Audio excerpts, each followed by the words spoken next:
So how does land preservation work? Like I said, it starts with a property owner deciding for them that they want to see their property be kept largely as it is today in perpetuity. Um, and what they do is they grant what's called a conservation easement to the Land Conservancy. Now that's kind of a strange term because people typically think of an easement being something like a utility easement or a right of way that gives utility company the right to build power lines or build telephone poles and then trim trees under that easement.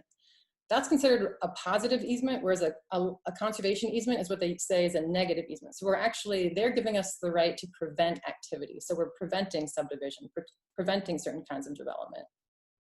So when a landowner grants to the Land Conservancy a conservation easement, what they're giving us is this permanent obligation to enforce the terms of that easement with all future landowners.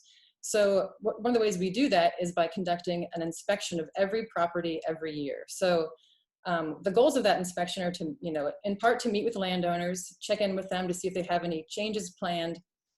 When there are changes made, like if they do build a new garage or something, we document that and keep that in our file, keep track of the additional impervious areas.